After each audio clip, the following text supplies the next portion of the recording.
So we've got the Why the World Needs an Empathy Revolution form. This is what I'm grading you on is your responses in here, and I linked the article too. So I'm asking you to summarize, put it into your own words. What is this article about? I can give you like even a more of a paraphrase. This article is about a book. And so you're going to want to focus on what the book is about. And so what's the main idea of this article or of the book that we're talking about? Now we can start answering things more specifically. According to the text, what is the difference between empathy and sympathy? So this is when we'll pop over.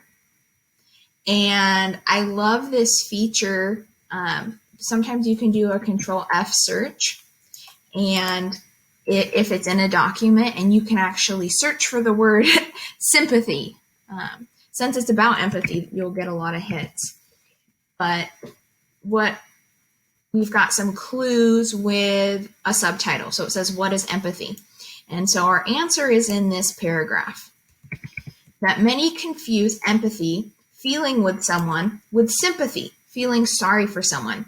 And even researchers who study it have muddied the waters with many definitions. But Reese does a good job of untangling that and explaining the many dimensions of empathy. So empathy, she writes, involves an ability to perceive others' feelings and to recognize our own emotions, to imagine why someone might be feeling a certain way, and to have concern for their welfare. Okay. What I don't want you to do is just copy and paste this. I want you to put this into your own words. So what is the difference between empathy and sympathy? So I'm going to take a minute and let you answer. Okay, we're going to move on. So then our next question is, define emotional resonance. So what is it? So when you're looking for this type of thing, you're skimming. Now that you've already done a close read, now you're skimming to find out what emotional resonance is, and then you read the paragraph in that section that has it. So I'm skimming, I'm looking for emotional resonance, sometimes called emotional resonance. Okay, so then we would want to read this paragraph. So empathy relies on specific parts of the brain that evolved to enable emotional connection with others and the motivation to care. When we see when we see someone in pain, let's say because we witness them accidentally cut themselves, pain pathways in our own brain light up, though to a lesser degree. This is the emotional part of empathy, sometimes called emotional resonance, that many doctors ignore or push away, though that works against their compassionate instincts, says Reese. So your sophisticated neurological system allows you to observe others hurting and gives you just enough of the taste of pain to consider helping them out. Okay, so what is this emotional resonance? This is something that if you want to like drop your thought in the chat, you can think too. The text gives us an example. This is the harder part of teaching English because normally this would be a class discussion, and now I'm having a one-way discussion. So this is more like me talking you through my ideas, but your ideas might be slightly different, and that's okay. That's good. We don't want a bunch of people who have the same ideas about everything.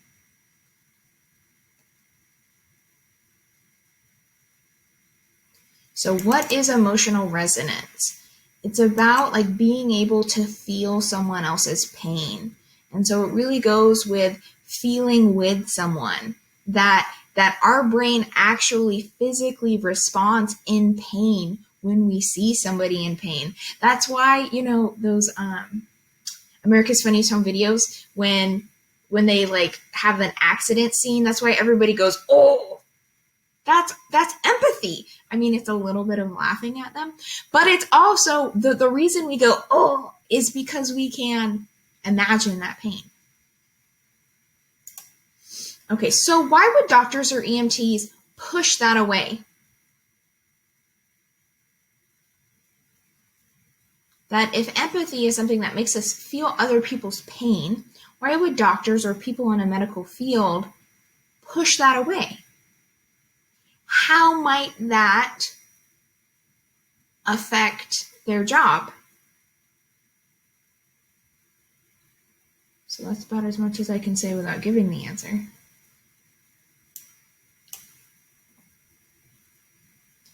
So why do you think that it would be, kind of in the job description to push some people's emotions away when you see people in pain?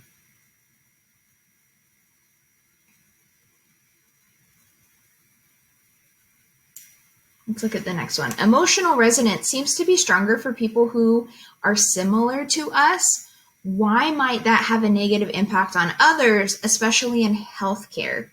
And give an example. So that feeling other people's pain is stronger if that person looks like us.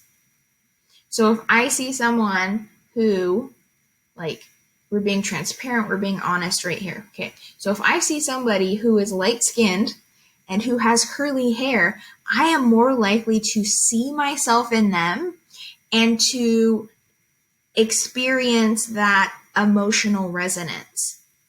But why might that be a bad thing?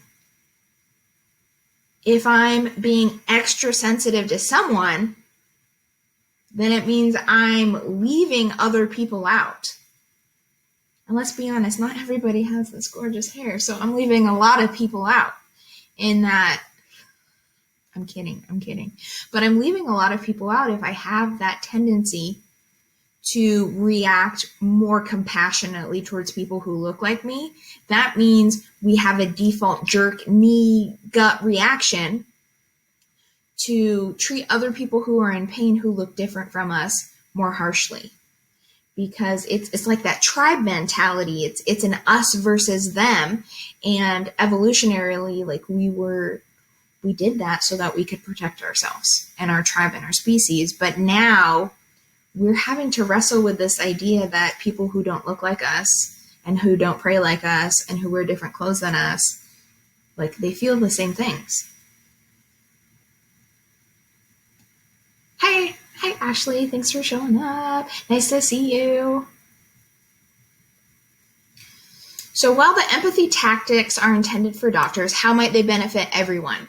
So remember, I'm going through this based off the assumption that you have already read this text. So I'm showing you what to do and how to answer this after you've already read it. So while the empathy tactics are intended for doctors, how might they benefit everyone? Well, we'll probably need a refresher on what those are. So our tactics are these EMPATHY. So why would it help if we maintained eye contact with people?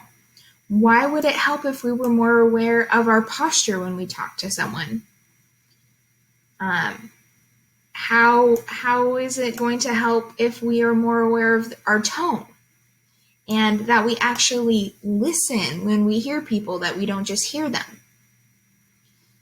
And how is that going to affect our conversations and the other person if we are listening to what they're saying rather than just waiting for our turn to jump in?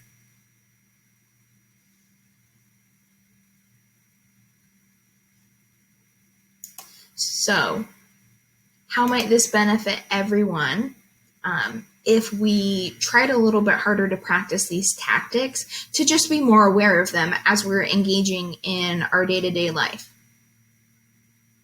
I'm not telling you that you need to change. You're a beautiful human being, I'm sure.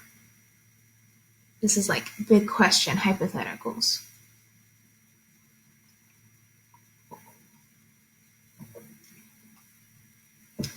And then which one do you think is the most important? Which do you think? Eye contact, facial expressions, posture, affect our emotions, tone, hearing, or your response? Which one do you think is the most important? And then tell me why down here. I know I'm going pretty fast, but that's because this is kind of just a walkthrough. But I will pause for a minute to let you catch your breath and write your answers down. Okay, so I'm going to walk us through the next few, and then we'll do a little bit deeper dive into what I'm looking for in the CER, okay? So this question, even young children can read others' emotions and have a propensity to want to help people in distress. Oh, thank you. You know, have you seen that meme that's like most like hashtag like the saying of the year 2020? You're muted. Yeah, it's true. So true. Okay, so I'm going to do a quick walkthrough of the next 3 questions, and then I'll give us a pause break, and I will go a bit deeper with the CER and maybe give you like a written example from my brain. So the quote here, I pulled a quote, even young children can read others' emotions and have a propensity to want to help people in distress, Reese points out. So what 2 context clues in that sentence help you understand the meaning of the word propensity? Well, you might have just Googled it because you're actually on a computer. But if you had to parse it out, what clues? So they have this, they can read others' emotions. They want to help people in distress. There's young children. So this seems like a talent. They have a leaning towards an ability to do it. So what are the context clues that point you to this word? So pick 2 of them.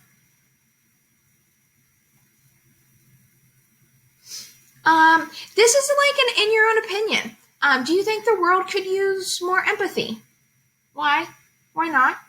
You might say no. You might say, I think people are really understanding of each other. And like the other day, someone bought my coffee and that was nice. You might say, yes. Have you looked on social media lately? I think people could use, like, don't read the comments. Like that's a common thread, right? So there are arguments for both. What do you think?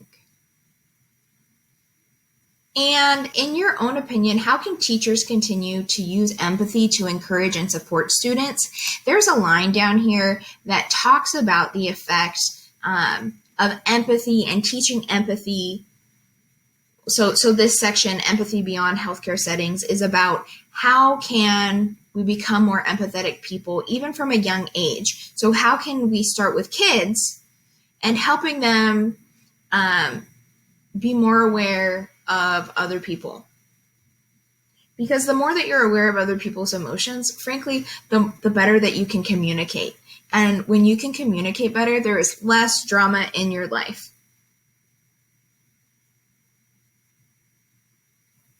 So they bring up workplaces and like teachers in here. So you're a student.